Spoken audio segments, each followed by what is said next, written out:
Welcome to Soccer Morning on World Soccer Talk. Here's your host, Jason Davis. Here we go, Soccer Morning on a Thursday. Welcome into World Soccer Talk. Thank you very much for joining us today. Today may be the day I curse on the air. We'll see what happens with that. There may be some distractions happening in the general area around me. We may have some technical things happening here behind the scenes of Soccer Morning, but that doesn't mean we won't bring you a solid program here today. Very excited for today's show. Two excellent guests. Tom Marshall, our friend from ESPN FC, who covers the Mexican national team, will join us in a couple of minutes. We'll go over that insane 4-4 draw with Trinidad and Tobago that happened last night in Charlotte. And then a little bit later on in the show, Seth Vertelny from Goal.com will join us because he was in attendance at the FIFA hearing, the Senate subcommittee hearing on FIFA corruption, in which Dan Flynn said some interesting things. Andrew Jennings was present. It was a fascinating day on the Hill in Washington as it related to soccer governance, both in the United States and beyond. Let's do the headlines ahead of Tom Marshall because we are running late. That's the technical difficulties that I spoke about earlier. Here we go. Mexico, Trinidad and Tobago, 4-4.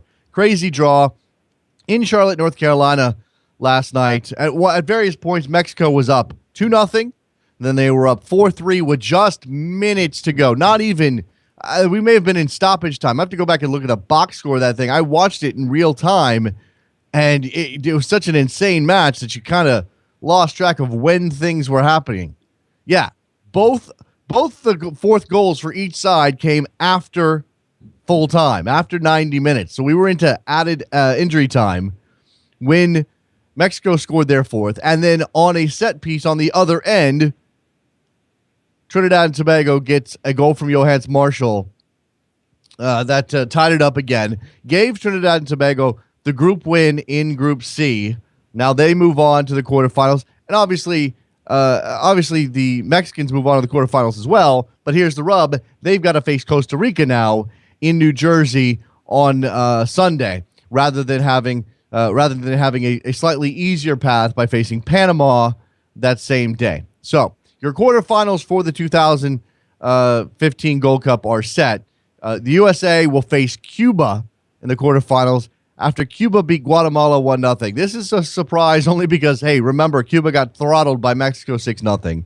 Cuba had to deal with defections, visa problems. 4 players so far defected from Cuba, and here they are in the quarterfinals. They'll face the United States on Saturday in Baltimore. Your other quarterfinals, Haiti and Jamaica, and I've already mentioned those other two on the other side of the bracket. All right, here is some results of that FIFA hearing. I'm not sure any results, actually. The Senate FIFA hearing involved Dan Flynn, CEO, Secretary General of U.S. Soccer, and I mentioned it on the show. Sunil Gulati did not attend. He was directly called out for not attending by Andrew Jennings, by some of the Senate subcommittee members. Flynn says he had no direct knowledge of CONCACAF corruption and that he felt uncomfortable or something to that effect. There's a piece up at the New York Times by Rebecca Ruiz that outlines exactly what happened. What did U.S. Soccer know? Asked Senator Jerry Moran, Republican from Kansas, chairman of the Subcommittee on Consumer Protection. What should you have known? Obviously, Dan Flynn said, I knew nothing about any corruption. He later said he had experienced a, quote, level of discomfort, unquote, with the way FIFA did business, but had not had, quote, cold facts, unquote, on which to act. Yeah, okay, sure.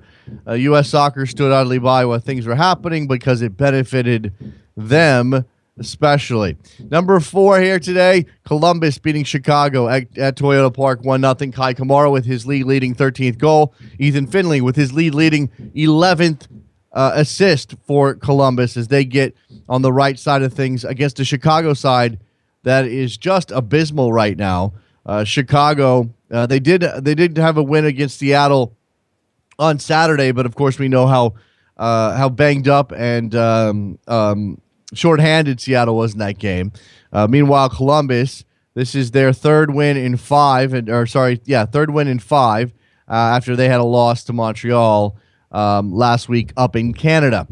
Number 5. So here we go. Real Madrid topping the list. Apologize for the distraction, guys. Real Madrid topping the list of Forbes' most valuable sports teams.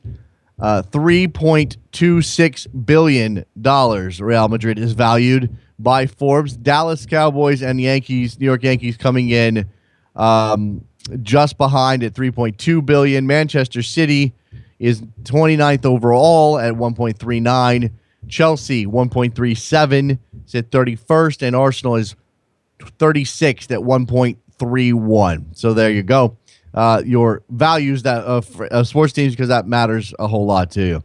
Speaking of value, Christian Benteke of Aston Villa will join Liverpool, it looks like, for £32.5 million. That's a upgraded striker for Liverpool. Certainly will help them. He's a very good player. He's not quite the full finished product yet, but he's a very good player, and he will help Liverpool. All right, let's take a break. When we come back, we'll grab Tom Marshall. Mexico World Cup. We'll talk to him about what happened last night and what the Mexicans can expect from Costa Rica in the quarterfinals. Don't go anywhere. Soccer Morning, WorldSoccerTalk.com. Face in the crowd, you're talking too loud, but I can't hear you calling. This Saturday, the U.S. men's national team will play in the quarterfinals of the Gold Cup and will be 2 steps away from reaching the final for the 6th consecutive tournament. Soccer Morning listeners, I'd like to invite you to join me as I'll be sharing my thoughts and opinions during the game live on Rabble.tv. With Rabble.tv, the concept is simple.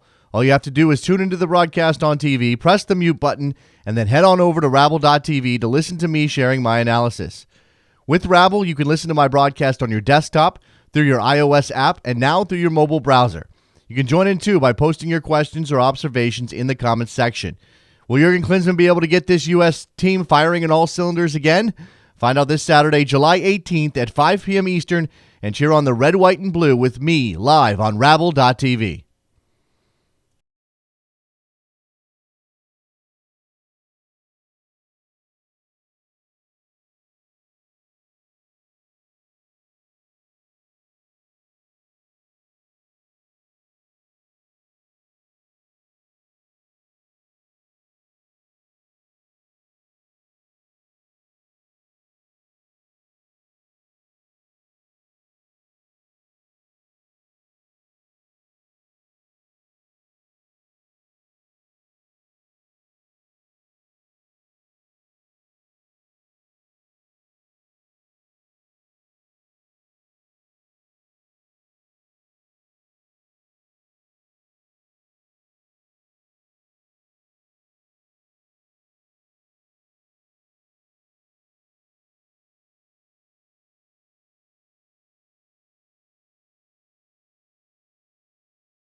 Welcome back to Soccer Morning on World Soccer Talk with Jason Davis. Here we go, back on Soccer Morning on a Thursday. Happy to be joined now by our friend Tom Marshall. You can follow him on Twitter at Mexico World Cup. Right now, the Mexicans don't look much like their World Cup selves.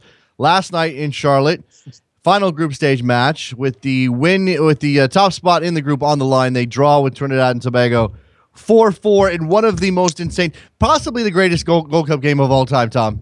Possibly. It was a good game, yeah. It was.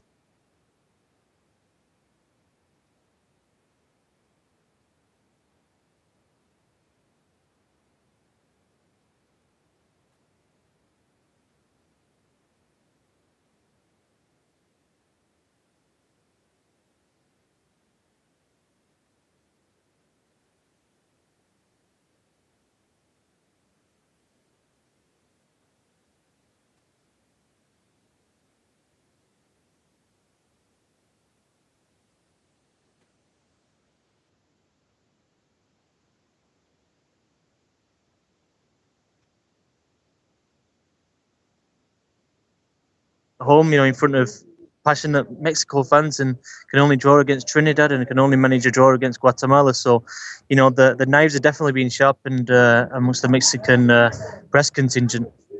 So we're still dealing with some technical issues for the live stream, so apologies there. Tom may have gotten cut off a little bit. We're back. So, we sort of outlined that it's not a good result for Mexico, and that it's pretty obvious, especially considering they were in a winning position. They were up 2-0, Tom, and it looked like they were going to coast. It looked like that game was going to be theirs. They certainly were dominating the ball, as you would expect them to.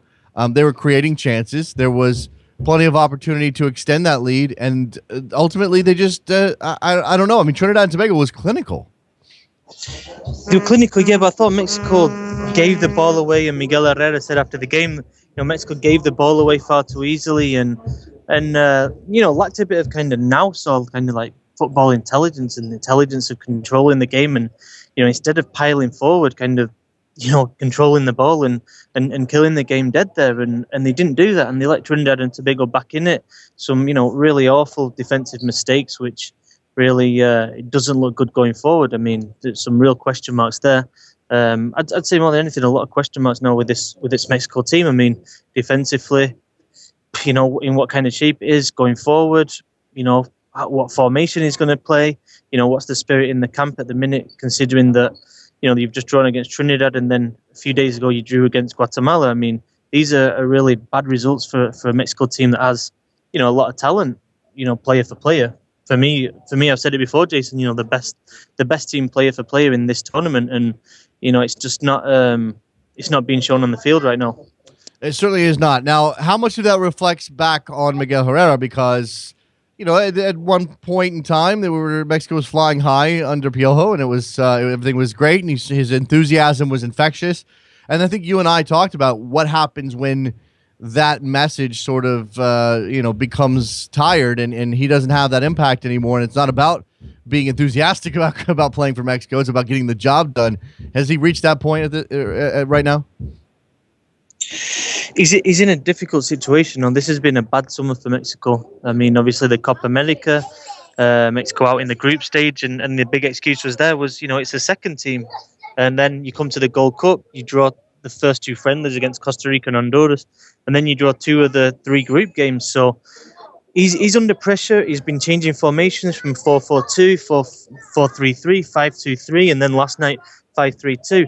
So I mean, I think that tells the story that he doesn't know exactly what his best formation is. He doesn't exactly know what he wants to do with this team, and that's, from a Mexican point of view, worrisome. Although he denies it, he says he's got a fixed idea of how he wants this team to play, and he's defended his players. He said that they've actually played quite well so far this tournament. They haven't got much luck, but I don't know. I think those complaints about not having luck I think they're wearing a bit thin now. I mean, you got to get results, and let's be honest. Teams like Guatemala, Trinidad, I think have got a bit more quality, but these aren't top teams. And you look at Mexico's players, and they should be winning these games. And I think the pressure's every game that Mexico aren't getting these results. The pressure on Miguel Herrera is rising, and he's not looking as comfortable at all in press conferences and around camp as he once did. Now, last night, I mean, as you said, Kenwin Jones was fantastic beyond the own goal, which seems to be more bad luck than an error on him. I mean, it's certainly an error, but more bad luck than anything else. And they had problems. Mexico had significant problems with Jones up the left flank. Heading into the game against Costa Rica, where's the trouble for Mexico? You maybe don't have a center forward of Jones's quality on the other side, but you could certainly see some danger coming off the flanks.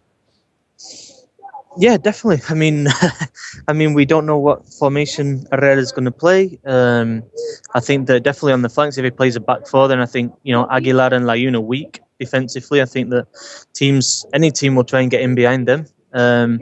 So yeah, Costa Rica, obviously they've not done well so far this tournament, but you have to feel that they've got a bit more quality than Trinidad, and they've got definitely more quality than Guatemala. So they've got a very good chance, and there's a feeling now that Mexico really have to step it up, else they'll be heading out at the quarterfinal stage, and it's hard to overestimate what a disaster that would be for this team.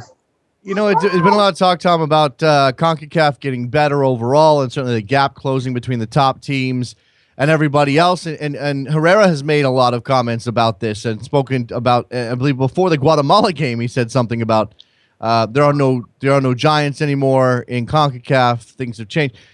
I don't know that you and I have talked about it yet, but I tend to think that that's more a reflection of where the U.S. and Mexico and Costa Rica are right now than it is about everybody else. Not that there's not improvement below them, but maybe not as much as it appears that there is based on this tournament and its results.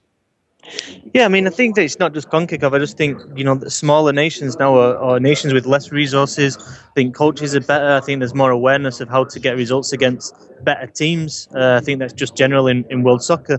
But I think that, I don't like what Herrera says about, the gap in CONCACAF, because at the end of the day, these teams might be catching up Mexico.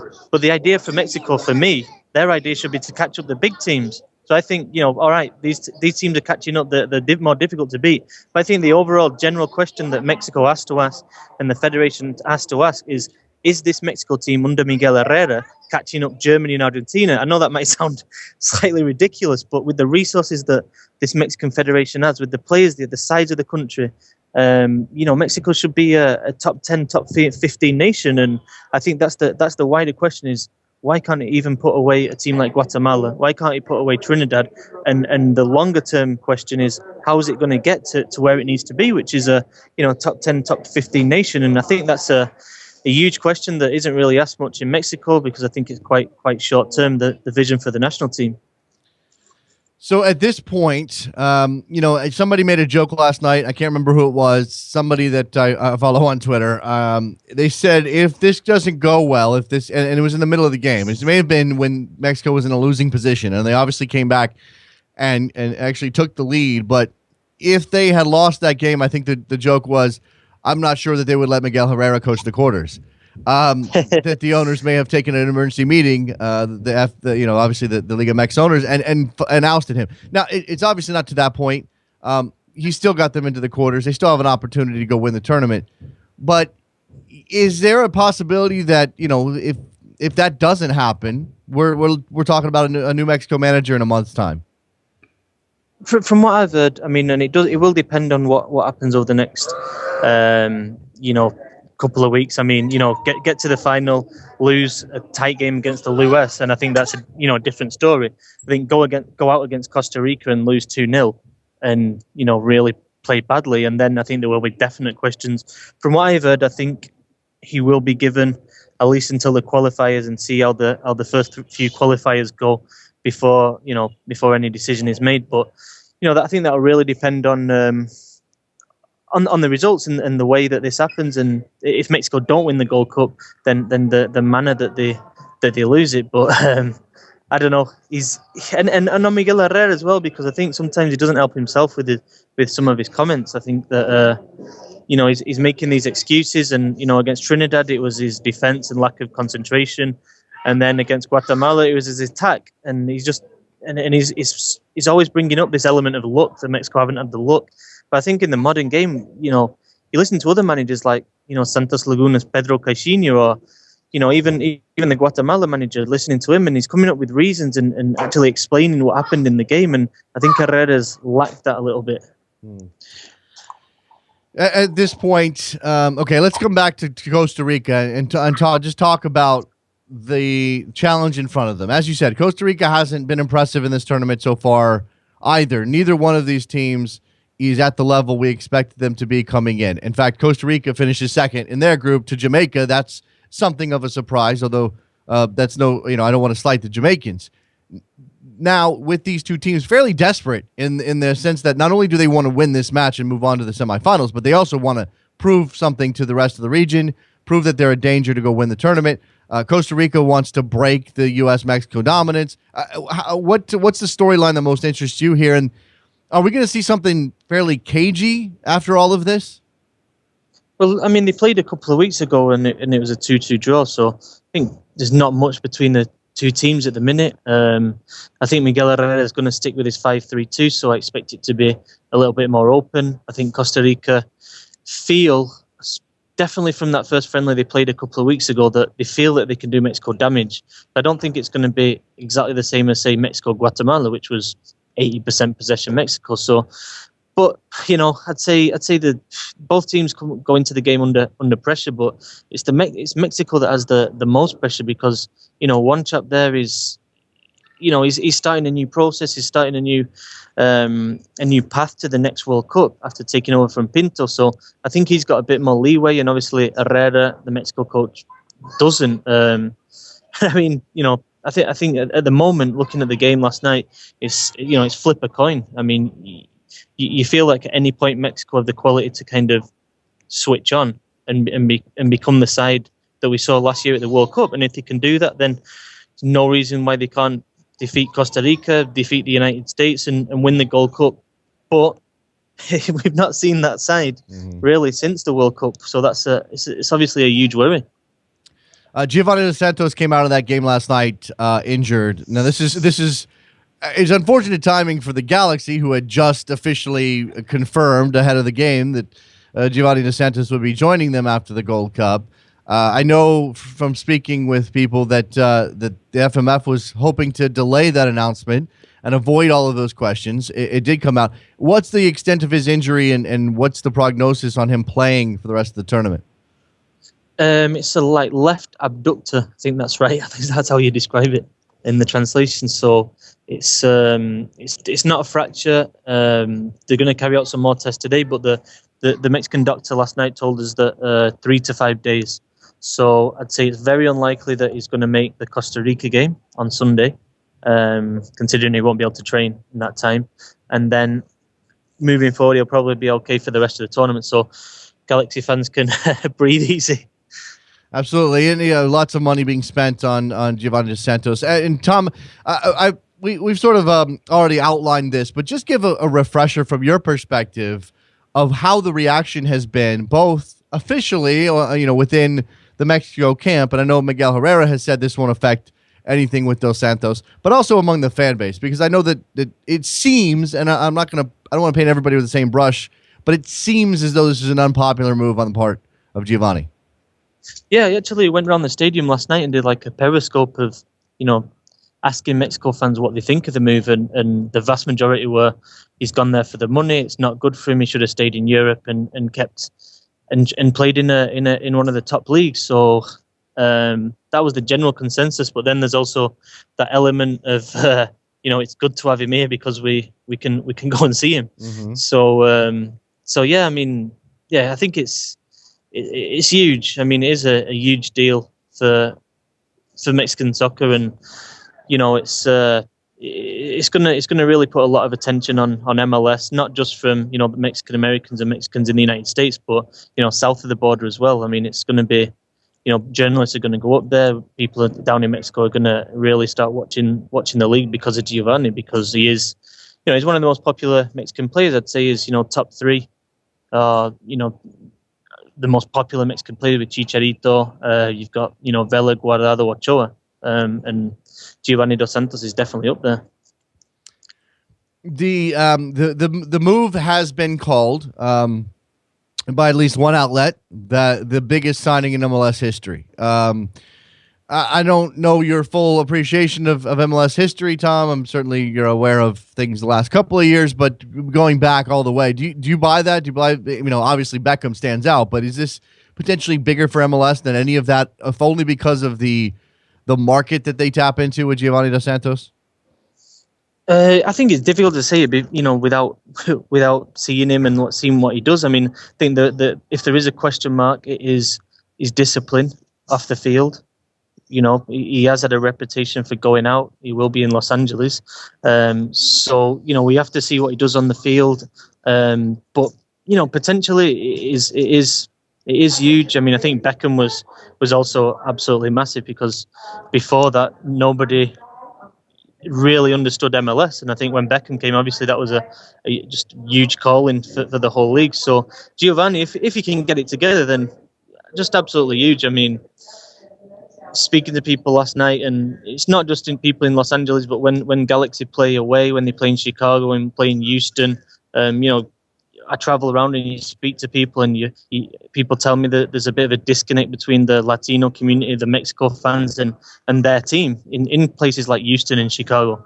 And you bring someone like Giovanni, and they're instantly going to be going to game, buying the tickets. So potentially it's massive. And the really interesting thing is going to be, if it is successful, then what follows? Because he's getting a lot of money, and I think the way I look at it is Giovanni Dos Santos is worth a lot more in the North American market than in Europe right now. So yeah, he is getting a lot of money, but they'll recoup quite a lot of that money as well. So if that kind of balances up, then what other MLS franchises are going to be looking at Memo Ochoa, who's obviously not playing in Malaga, even a Vela in a couple of years, obviously Chicharito down the line. So I think if he does well, it could potentially open up, to other Mexican players coming down the line. So many different elements to Giovanni Dos Santos signing in LA that just aren't about his ability to contribute on the field. Now, Bruce Arena had some interesting comments, Tom, and you sort of alluded to Giovanni's reputation for going out and having a good time, and clearly that's going to be something worth watching. But what Bruce Arena said is that he's going to have responsibilities, that he's going to be the focus here, that there's obviously a community that's going to put a lot of pressure on Giovanni Dos Santos, not only to play well for the Galaxy, but also just to be a figure within that community.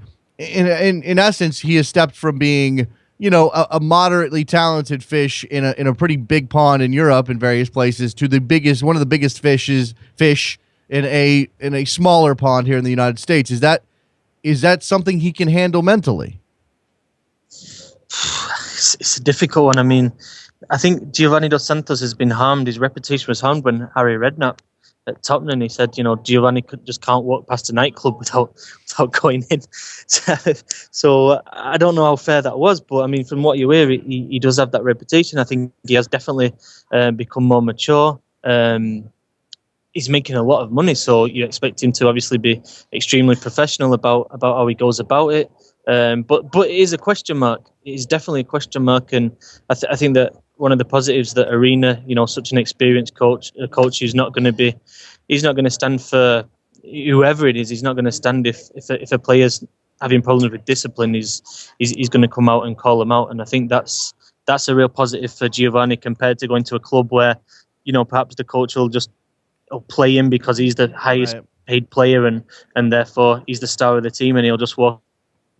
I think that absolutely is a big factor here, that Bruce Arena he's a no-nonsense kind of coach. He's not going to deal with Giovanni being a distraction, Tom, and especially, and again, you have strong elder leadership on this team in Robbie Keane and now Steven Gerrard, and there's certainly a group of players who are Galaxy through and through and have been there for years, who will not allow, probably, they'll do their best not to allow Giovanni's circus to change what they're doing, and they've lived through the Beckham period.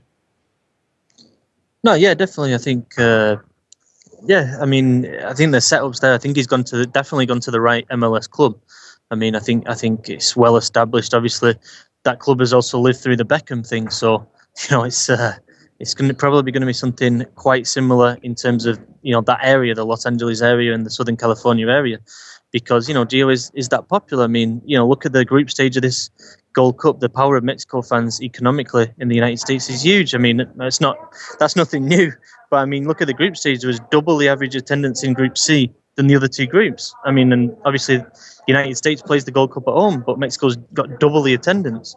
So the power is absolutely huge, and Giovanni will have to deal with all that pressure that comes with people specifically buying tickets to see him. Now, Tom, I know you've been in the U.S. covering Mexico, so maybe you don't have your finger on the pulse of what's happening down south of the border at the moment. But do you think that this is going to come across as a game-changing moment for the dynamic between MLS and Liga MX? I mean, we know that the Mexican League has more money across the board. We know there are teams making big moves this offseason to bolster their team and bring in some names. But, clearly when LA is willing to step up and give Giovanni Dos Santos $7 million a year and pay what I think is something like a $10 million, $12 million transfer fee, I'm not sure positive on that number, then that indicates that there's going to be continued battles between these two leagues when it comes to spending. can this be viewed as a turning point? I think the interesting thing is that Tigres made an offer for Giovanni. I heard that in a Spanish publication also published it. So, and Giovanni politely declined and said, I don't want to come back to Mexico now. But he's obviously been enticed by this offer from MLS. I don't think it's a turning point right now, honestly. Okay. I think that it all depends on how he does. I think at the minute in Mexico, people are looking at like Giovanni's gone there because he can get loads of money. And I think the perception in Mexico is that players go to MLS because they can make a lot of money. So I think if Giovanni can do well, can capture attention, can fill stadiums, and then CONCACAF Champions League comes up and they make an impact and they really start defeating Mexican teams over the course of a few years, then I think as soon as that happens, people in Mexico are really going to sit up and take notice. It has to happen on the field. I think you're probably right. It has to happen on the field. It can't just happen in the headlines with these moves. I mean, Jason, it's like Tigres have signed Gignac, André Pierre Gignac from Marseille. I mean, on a world level, which is the bigger signing in terms of who's the better player? I mean, sure. I'm not saying there's one or the other, but there's not much between them. You know what I mean? So I think the Mexican league has been obviously, and the players that have come from South America of late, they've been making the moves as well. So maybe not to the most. Maybe the PR isn't quite as good though. Right. Well, clearly there's a there's a different level of notoriety, even if the player himself is probably a better player and will help them on the field in a sort of different way. And again, across their team, Tigres stronger than the LA Galaxy. I mean, just based on the spending and the ability to spend, where the Galaxy have to, they spend on 4 players at the top end. They're not spending nearly as much on the middle and bottom of their roster. All right, let's come to Chicharito quickly because I think that the story has now drifted well beyond MLS, and he's clearly got some European interest, and he'll be joining United on their U.S. tour and quote unquote given a chance. What do you make of that? Yeah, given a chance to sell a few tickets. I think, I mean, we'll see. I mean, honestly, with Louis van Gaal, I don't think you ever really know what he's thinking behind those words. I mean, it wouldn't surprise me if he stays at United, sees out his contract. But at the same time, I still think the most likely is that he does move on. I mean, there are obviously a lot of teams interested in him. His agent has said that West Ham was the most recent one, and I think that would be a quite a nice fit. He'd get minutes there. It's a very good club with a lot of history, and in 2016 they moved into the Olympic Stadium, so somewhere like that would be good. I think the Orlando rumor. I was speaking to a couple of people yesterday, and I just think that the offer is way below what Chicharito would need to make that move right now in his career to MLS. So I think that's pretty much dead in the water as of now. I mean, we'll see. It won't surprise me if it also goes to the last few days of August as well, because if it's not happened now, then you feel like he's going to continue to keep his options open until the end of the transfer window. All right, Tom. So sum up. So far, this tournament has not been an absolute disaster, if only because they're still alive. But Mexico finishing second. First of all, has that ever happened in the Gold Cup, especially in the modern era? A second place finish in a group stage? I'm not sure. I don't think so, because I'm not sure they've even really dropped points in the group stage, just because obviously CONCACAF keeps teams apart, and US and Mexico are given usually pretty comfortable groups. Yeah, certainly. So the drop points against Guatemala, the draw against Trinidad and Tobago, obviously 5 points from the group, much lower than you would expect from Mexico. All right, so they finished second in the group, but again, they're still alive in the group stage. And the fact that Costa Rica hasn't impressed has got to give Mexican fans a little bit of confidence going forward. And certainly they would expect to beat Costa Rica, all things being equal, any year. I suppose I guess my final question will be is, are they good enough to go and win this thing? I mean, their side of the bracket a little bit more difficult than the American side of the bracket. They're going to have to face either Trinidad and Tobago again or Panama, who's no pushover in the semifinal. Definitely, Mexico are definitely good enough to win the tournament. I mean, I don't think there's any doubt about that. But there are just so many concerns right now that every game you expect this Mexico team to start clicking, and at the end of the day, it's not happening. And I think there are some reasons behind that. I think they're complicated, and the real worry is that it's Miguel Herrera that doesn't know that, and he doesn't know how he's going to get this team working. So it's a really difficult time at the minute for the Mexico national team, and this time around, although Chicharito's out and Moreno's out, there aren't any excuses. This is Mexico's best team. These are players that majority of who play in Europe. So there are no excuses now, and the team's not playing. And at the end of the day, the talent's there to do it, but it's not happening. So it's a bit up in the air at the minute. It's difficult to predict what's going to happen on Sunday against Costa Rica. Lots of pressure, no guarantees. Tom Marshall, Mexico World Cup. Follow him on Twitter and read all of his work. He's over at ESPN FC, writing on the Mexican side of things. Tom, appreciate the time. Thank you very much. We'll talk to you soon. Thanks, Jason. Thanks for having me. There goes Tom Marshall. Good stuff from him. When we come back, we will talk to Seth Bertellini, who was in D.C. at the hearing held by the Senate subcommittee on FIFA corruption. Don't go anywhere. Soccer Morning, WorldSoccerTalk.com.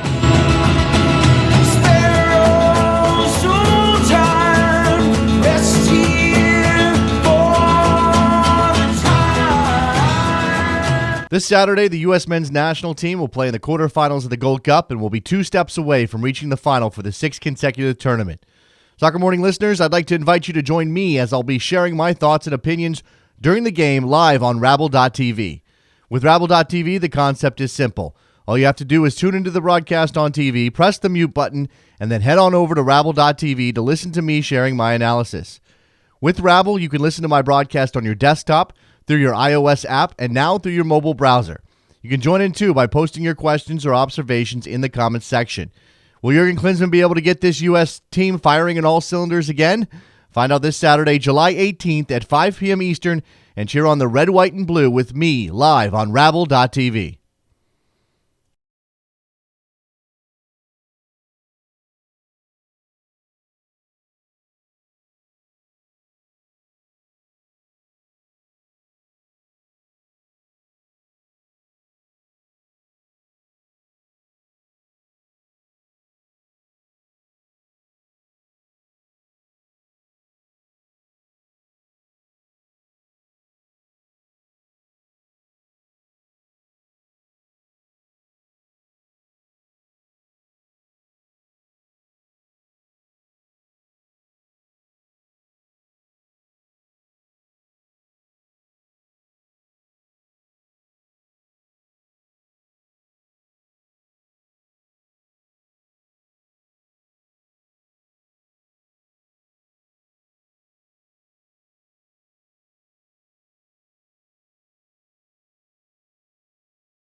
Stay ready.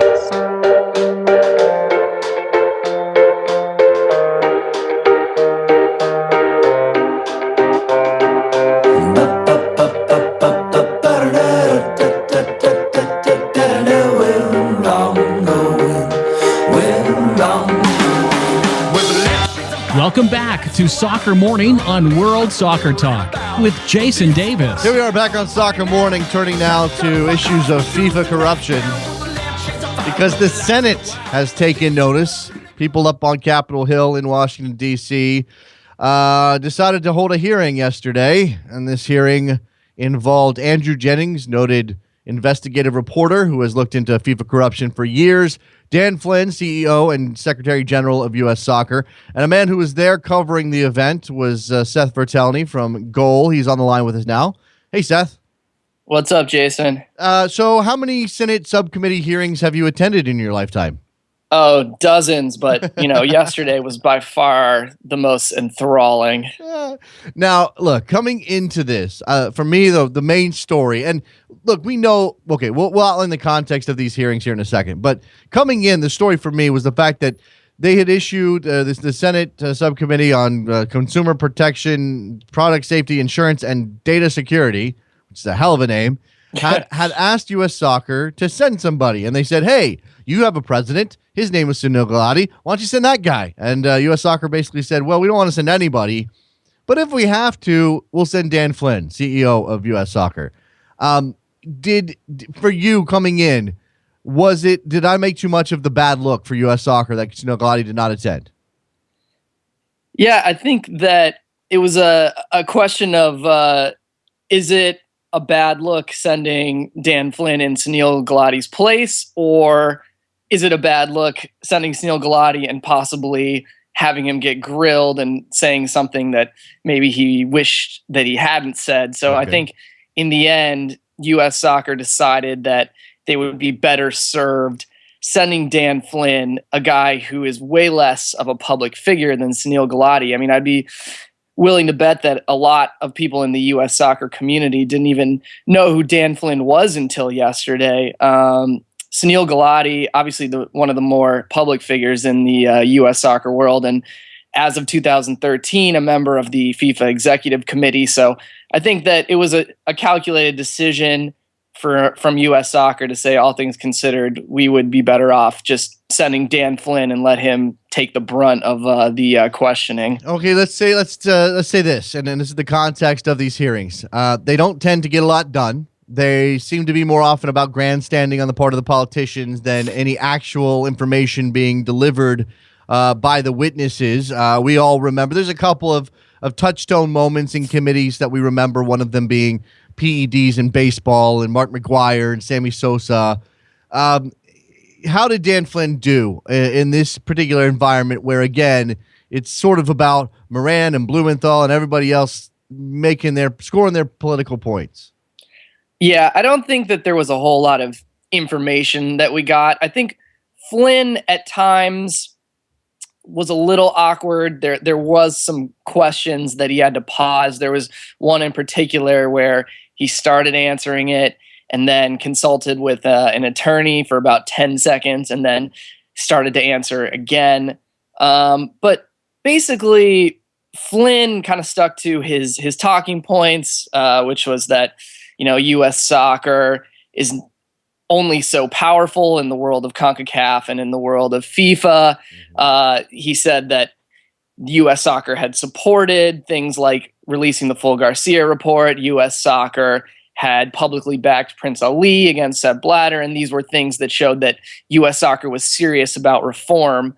Now, when the questions came, he tried to say that he didn't know anything about anything. He got pressed a little bit and then eventually said that he felt, quote, some discomfort at times. So from there, there was some lines of questioning and it got a little bit awkward. Yeah. But Flynn didn't produce a whole lot of specifics about his discomfort and basically said, in the end, he never had anything more than this discomfort. He didn't have any concrete evidence that he would have felt comfortable moving forward with. I've got some quotes from your write-up at Goal that I want to read from Flynn. I knew nothing about any corruption. I or anybody that I work with has not brought anything to my attention, cold hard facts regarding corruption within FIFA or CONCACAF. I was aware of some level of discomfort, but it was a general feeling, so I had no hard evidence. There were moments I would describe. If I had a level of discomfort, I would not participate. I would just get myself out of any situation that offered a level of discomfort. This is like a 16-year-old going to a party where there's alcohol and he knows he's going to get in trouble, so he just kind of stands in the corner and watches, but doesn't actually he's not going to get anybody in trouble. Doesn't want to call the cops on his friends. like, and Andrew Jennings was out throwing haymakers as well. Give me a sense of what he said, because I think what we're going to get to here is the obvious cognitive dissonance that is U.S. soccer denying any knowledge while this stuff happened right under their noses. Well, Andrew Jennings, as we learned yesterday, does not care. He's just going to say whatever he wants to. And basically, a lot of it was kind of his personal speculation. But of course, he has earned the right to be in front of this subcommittee. He's been the guy that's been on this FIFA story longer than anyone and has done more than any other journalist to expose FIFA. But he said, U.S. soccer had to know. They looked away, but they had to know. He used the term sleaze bags. He was having a great time out there. You could tell. But essentially, Jennings is saying that there's no way that U.S. soccer wasn't aware of what was going on, and that U.S. soccer should have done more. And if they did do more, then things would have actually worked out better for them. From the perspective of maybe they would have taken away the Qatar World Cup. Maybe the voting would have never even gotten to Qatar. Who knows? But Jennings was also kind of beating the drum of where's Sunil. He said that Galati not being there undermined the entire process. He said that Galati not being there showed that he had contempt for the entire process. Ooh. And, some of the senators that were involved in the committee picked up on this and were questioning Flynn about it. And, Flynn offered, kind of a weak response, saying that, I have more knowledge of the day-to-day operations, but, we know why Flynn was there and not Sunil. And so Jennings really was pounding home his points and trying to make his voice heard. Again, this comes down to the fact that U.S. soccer wanted to participate in the process while attempting to hold themselves above the fray, at least when it came to the out-and-out obvious corruption. This is a pretty money quote and a telling of how they viewed this situation. When pressed about why he or his federation failed to do more about the corruption, Flynn spoke of what he called the two-choice equation, which he said involves either leaving FIFA entirely and ending its ability to influence change, or staying and attempting to enact reforms inside CONCACAF and FIFA. Quote, "We wanted to continue to participate and try to influence the organization as one of 209 members," Flynn said, emphasizing the support of Prince Ali, as you mentioned, and the support of the Garcia reports. I think I said back when the U.S. was bidding for 2022, Seth, and we were doing this whole, it is the U.S., it's in us, whatever the hell that phrase was. It was terrible, by the way.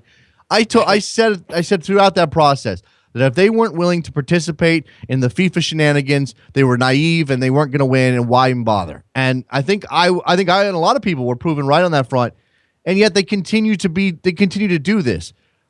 I don't know what the senators want. I don't know. I think they may have put a little too much on U.S. soccer. Is there definitely a sense that they didn't really understand how the whole thing works?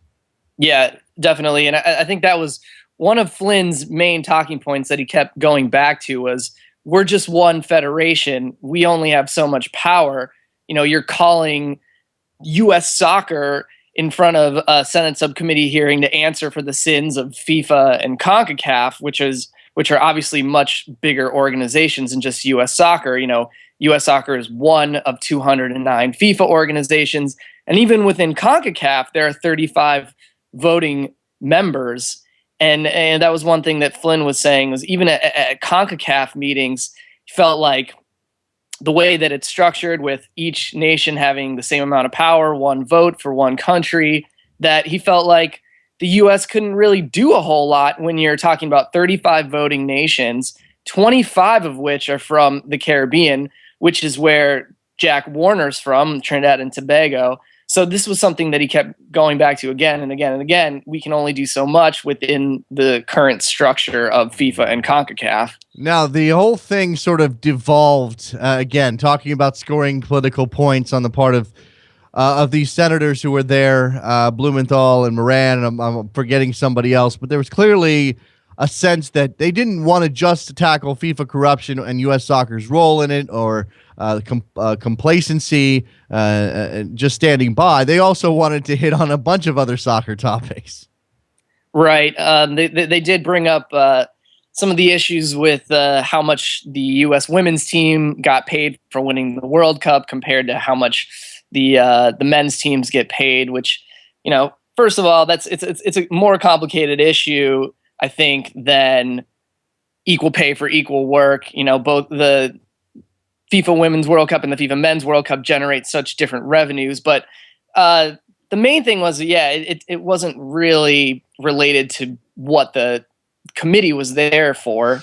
And I think that there were a couple of senators there just trying to score some points. I mean, listen, their hearts are in the right place. I mean, I think that most people would agree that women should get paid the same as men for doing the same work. Yes. But I think that there were certainly elements of these arguments that didn't have all the information that they needed to have. Yeah, hey, U.S. Soccer, why didn't you do this thing that actually falls under FIFA's mandate? Why are you not changing FIFA all by yourselves, including corruption and equal pay?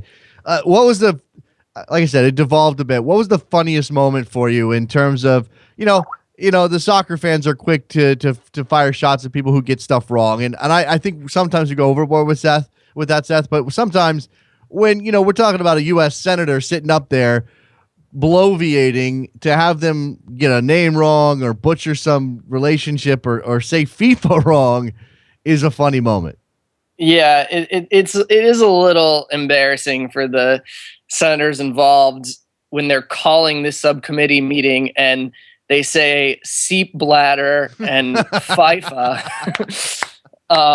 That's a little troubling from the perspective of somebody who wants to make sure that this subcommittee is doing everything they can to get all the information that they're trying to get. What I think we realized from this experience as soccer fans, and I know some of us are more political than others and probably have an understanding of this, but what struck me, and again, I know this, it just sort of reinforced by this whole experience, these things are typically dog and pony shows meant for very little. There's not a whole lot of fact-finding going on here. This is more about, again, the grandstanding, the political point-making, and these people, meaning our elected officials, they deal with so much. I'm going to take a little bit of the burden off of them, although I think that in a lot of cases we can criticize. But they deal with so much, and they're trying to understand so much that they are woefully underinformed on a lot of different things that they try to make into serious topics that they're taking on. I mean, if nothing else, the fact that somebody says FIFA and seep bladder tells you that they just didn't do the basic research necessary to come into this hearing prepared, Seth. Right. I do think that it is a lot of about politics. It's about saying, look what we did. We took U.S. soccer to task. Right. We are combating this problem with FIFA corruption. And I think the more and more visibility that soccer gets within our country, especially with the women's national team winning the World Cup recently, which was mentioned again and again by every senator, and Dan Flynn, again, not related to what they were there for, but these are things that can score more political points, saying that, look, we're trying to clean up FIFA. We're trying to make international soccer a better place for everybody involved. So I think that you're definitely right about that there's a lot of politics, and there wasn't a whole lot of really solid information that we were able to get from yesterday's hearing. Yeah, look, I mean, U.S. soccer is actually not beholden to the government in any way else, within the law. I mean, if they break a law, clearly, but these senators, they don't have any power over U.S. soccer. U.S. soccer is not a governmental body. It's not funded by the government. There's really nothing they can do except make Dan Flynn feel uncomfortable. Right, and I think an important thing to also talk about is that these people weren't under oath, and none of the four witnesses that were testifying were under oath. So I think, if they really want to make things serious, they would try to issue subpoenas. I have to admit I don't know how that would work in a legal process, but Right. it was basically a Q&A session. It almost had the feel of a press conference where they were asking questions and pressing and trying to get stuff, but the people that were answering the questions were able to sort of craft the answer in the way that they wanted. Yeah, regardless of whether or not there was any value coming out of it, I think what the fact it happened is interesting, and the fact that this doesn't change the fact that U.S. soccer was complicit on some level in everything that was going on in FIFA on a bigger scale, but certainly within CONCACAF over the past. We're talking about 30 years, Seth. I mean, we're talking about, or maybe not 30, maybe 25, but we're talking about Chuck Blazer having influence within CONCACAF for a long time, being an American. And I think there was a telling moment when Dan Flynn at one point said we haven't had representation at FIFA until the last 2 years when Sunil Gulati was on the executive committee, and Andrew Jennings coming up later and saying, what are you talking about? So Chuck Blazer was on the executive committee since 1995. Right. I think a really important point to make is that U.S. soccer does have some plausible deniability in this situation. Chuck Blazer was not affiliated with U.S. soccer after 1986 in an official sense. In an official sense, but he's American. He's operating in American borders. There's absolutely no way that they're not regularly talking to Chuck Blazer, regularly communicating, regularly visiting his hotel, his apartment of cats. I mean, or at least hanging out with him in New York. I think you're right. I think that you can speculate, and it would be right to speculate. And certainly Blazer and Gulati have been close over the years, which I think is another reason why they sent Dan Flynn in Gulati's place. Ah, yeah. But, in the end, everything involved in the DOJ report is with CONCACAF officials. It's with CONMEBOL officials. It's with FIFA officials.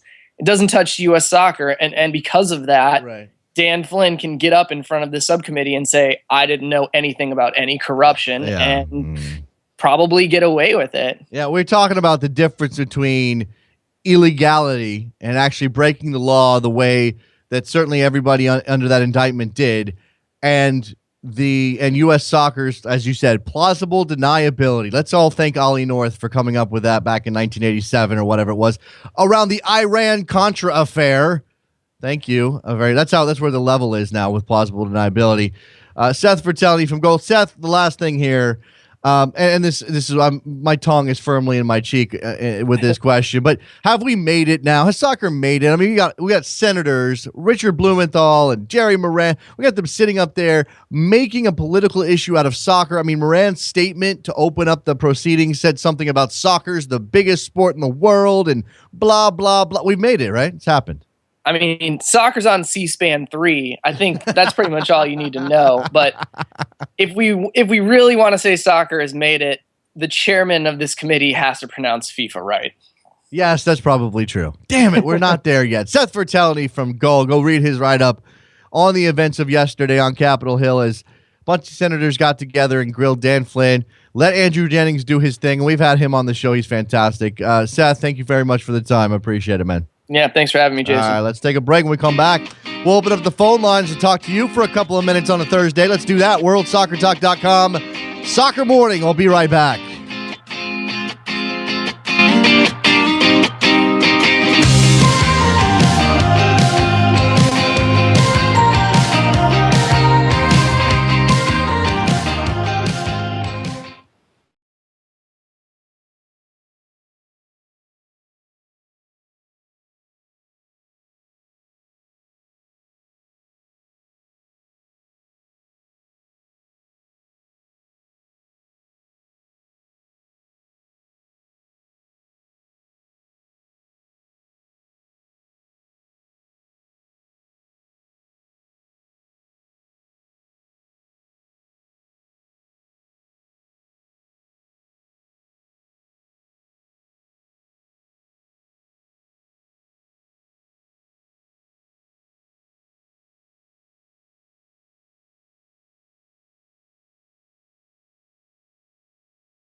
Welcome back to Soccer Morning on World Soccer Talk with Jason Davis. We are back on Soccer Morning on a Thursday. Phone lines are now open. 646-832-3909 is your phone number. That's not your phone number. It's our phone number. It's the phone number we share as a soccer community in order to have discussions about what's going on in this lovely world of football that we enjoy every day. That's what I'm trying to say. 646-832-3909. Lots to talk about today. Mexico in the Gold Cup. United States in the Gold Cup, now with a quarterfinal opponent determined. Cuba, Baltimore, Saturday. How do you feel? I mean, you wouldn't expect Cuba to pose much threat. I mean, in any other situation, you go, Cuba, in Baltimore, man, we got this. This is a walk. Maybe don't win 4-0 because the United States doesn't do that, except against Guatemala in a friendly. But maybe you get 2-0 then, and you feel confident going into the semis. And remember, this is broken out so nicely for the U.S. Somebody compared it to the Women's World Cup. I'm not saying nothing, but this is broken out very nicely for the Americans. Cuba in the quarterfinals. Over on the other side, their opponent will come from the winner of Haiti and Jamaica. Now, we've seen Haiti surprise a little bit, but you don't put a lot of stock in. I mean, obviously, the United States has already had to play Haiti and won 1-0. And they surprised just in how they took that game to the Americans. So maybe you don't want to play them again. But then the other alternative is Jamaica. And, Jamaica poses a different kind of threat. Certainly direct. Certainly very quick, physical, athletic. Lots of talent in Jamaica's squad. And with the way the United States has played, I'm not going to even say that the Americans will have the possession edge in that game because you never know. Over on the other side, that's the United States side of the bracket. They beat Cuba. They face one of Haiti and Jamaica to go to the final in Philadelphia on July 26th. On the other side, on Sunday, Trinidad and Tobago and Panama. At East Rutherford, New Jersey. And Mexico against Costa Rica. Mexico against Costa Rica in a Gold Cup quarterfinal. Not a semifinal. Not a final. Quarterfinal. That's pretty amazing to me. You thought for a while that despite all of the struggles, normal service would resume here in the Gold Cup. You thought, hey, I understand the Americans struggled coming out of the gates, and Mexico, while they beat Cuba, didn't impress a whole lot with it. I mean, they could have put away a lot more in that game. And, look, Costa Rica, okay, sure. So they draw Jamaica, but they still got this opportunity here to go and win the group. And then, look, the United States took care of their business, but that's partly down to the group kind of falling apart. It's not as though the United States just dominated their group. I mean, they got 7 points. Draw against Panama in their final match. Things could have been slightly different. I don't know. Let's talk to our boy Daniel in Atlanta. What's up, Daniel? Hey, it's Jason. Jason, it's Cam from Atlanta. Oh, okay. How are you doing today? Cam, what's going on, man? Hey, man, not much. Great show today. My first question is changing the subject from Gold Cup to Giovanni Dos Santos signing with LA Galaxy. Sure. Now that we see TAM being used to bring him in, when you look at a team like DC United, I know that's a team that's in your backyard, do you just see them and other team owners in the rest within MLS, are they just so far behind LA Galaxy that we won't see them start bringing in talent like this kind of signing for many years to come? And do you feel like this is a good or bad signing for MLS? It's an amazing signing for MLS. Take the last question first. It's a huge, massive, amazing, you absolutely have to do it no matter what it takes signing for MLS. I mean, within reason. You're not going to give the guy $15 million, but if you have a chance to sign him within your accepted top-end realm for a DP, you do it. As for whether or not the rest of the league will catch up ever, first of all, your specific example of DC United, it's impossible to judge them until they're in their new building. I'm not going to say anything about DC United and their ability to spend until they're in a building they control, with revenue they control, dates they control, no raccoons and falling concrete blocks. Let's just say that. But there will always be teams like Columbus, or I guess you could put Colorado in the mix. Although I think that's more of an issue of will on Kroenke's behalf. He just doesn't want to spend the money. It's not like Stan Kroenke doesn't have the money. He doesn't want to spend the money. Those are two different things. And I think it's important to take each team case by case. Some of them are just cheap teams. Some of them are cheap teams who don't have the resources of LA, certainly, or Seattle or New York. So, when we look at Columbus, we can go, okay, look, Anthony Precourt is a rich guy, but that doesn't mean he's rich on the level of let's go spend $8 million on a DP. So those teams just have to find new ways to compete. And look, Columbus has got a very good team right now. And you know what they did? They leveled out their payroll a little bit better than a lot of teams have.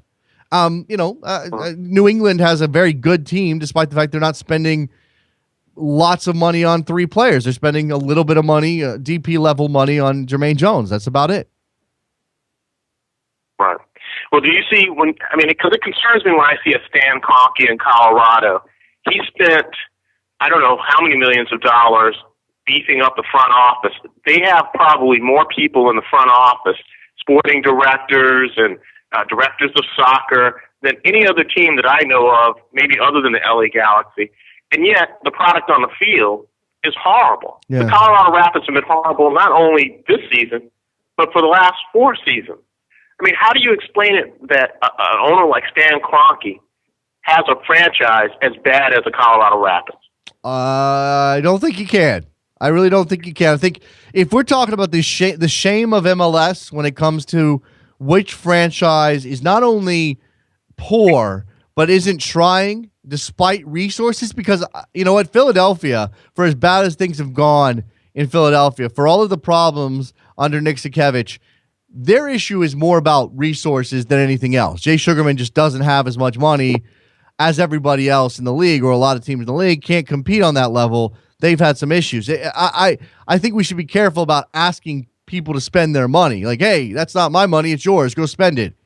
That gets into a dicey area. But again, Stan Kroenke is a billionaire. We're not talking about a guy who's going to get hit too hard if he puts an investment into his team and spends $4 million on a DP. Instead, they go out and they find and they get Vicente Sanchez, who's a good player, but you're paying that guy $600,000 or whatever it is. It's not a ton of money. So I think that Colorado is maybe top of that list of teams that are not only are they bad, but they're bad in spite of having resources that should make them good, if you know what I'm saying. Am I putting that out there the right way? Yeah. I totally agree. And the thing that frustrates me and concerns me at the same time is that LA Galaxy has shown a prime example of how if you spend the money to bring in the right DPs, you can get huge multi-million-dollar local TV deals, sell a ton of shirts, and put fannies in the seat to generate more revenue and build your brand. Yeah. With this type of example, I'm just confused that other owners like a Stan Kroenke can't see the value in what they're doing because their stadium is empty. Yeah. I don't know, man. It's an interesting question. Appreciate the call. Got to move on. Got a bunch of people. Thanks, Jason. There you go. Let's talk to our friend Vince up in Toronto. What's up, Vince? Oh, hey, Jason. How's it going? Oh, hey, Vince. I was watching the Mexico-Trinidad game last night, and, this was a phenomenal 4-4 draw. And I'm just like, one day in my life, I'll see Canada play to a 4-4 draw. And that would be a giant step forward, right? Like, even if it was a 4-4 draw with, like, Guatemala, you'd be okay with that. Jason, I'd kill for a 2-2 draw. At least score more than one goal against, some decent competition. That would be, I'd be over the moon. But, silly me. I'm a dreamer, Jason, so, that'll never happen. You sound so depressed, Vince. You sound so sad, man. Pick it up a little bit. It's good. It was good soccer we saw last night. And Trevor's over here pointing out that you didn't really watch that game so much as you experienced it. Yeah, no, that's true. It was ridiculous. I mean, Mexican fans aside, and we've already talked that there are issues there. It's really nice, especially for Stephen Hart, the coach of Trinidad, who coached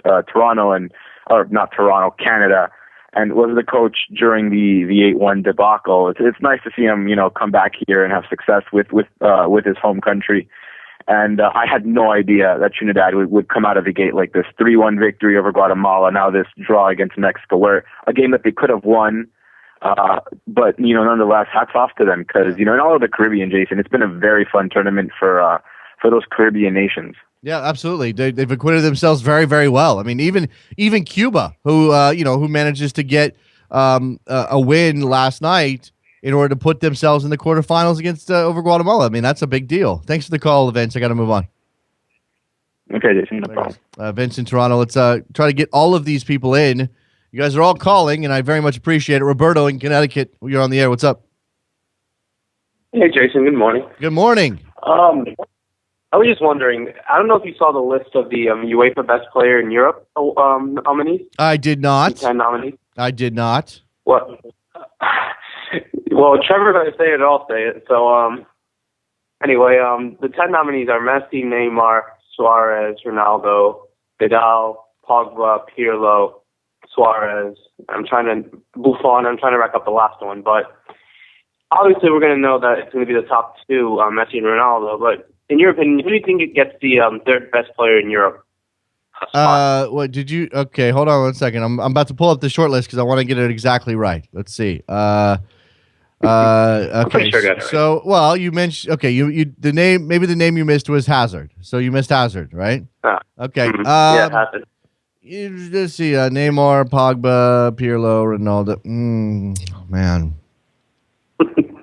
Well, you have to wonder about like splitting votes, right? So I don't know how the voting works on this exactly, but can a guy like Messi win the award and then have Suarez finish third? Like I don't know if that's a possibility or not. Not legally. I just mean like would people vote for Suarez as the third best player if Messi wins best player because they are teammates? Let's see. I'll go. I don't think that matters. All right, fine. Then I'll go Messi, Ronaldo, Suarez. Yeah, let's all do that. Why Suarez? I don't know because I think I think he changes. He individually changes games in ways that a lot of players don't. I know the biting thing is a problem, and I mean, the guy was banned for 6 months. Couldn't even train with his new club. Hit the ground running at Barcelona, and eventually helped them, to the top of the stacks again. I mean, his abilities individually to sort of take games. I mean, he beat England almost by himself. That's how good the guy is up top. It's insane. I don't know that it will win the third. I don't know that he will finish third, but for me, he might be the third best player in the world right now. Yeah, absolutely. And secondly, out of those two nominees, there's two mentions of Neymar and Hazard. In your opinion, who do you think is the better player? Neymar or Hazard? Yeah. Man, it's tough to take. See, I'm giving Suarez credit for being an individual player in an amazing team. It's tough to take Neymar out of Barcelona for some reason, and assess him individually. I think Hazard's probably a more well-rounded player than Neymar, so a better player. Yeah. Yeah. All right, that's fine. All right, thanks, Jason. Appreciate the call. It's good stuff from Roberto up in Connecticut. Let's check in with our friend Jose down in Texas. What's up, Jose? Hi, Jason. How are you? I'm well. Gotta move quickly. What's up? All right. Well, Klinsmann always talks about comfort zone. So what I wanted to see is clearly Klinsmann's comfort zone is Michael Bradley.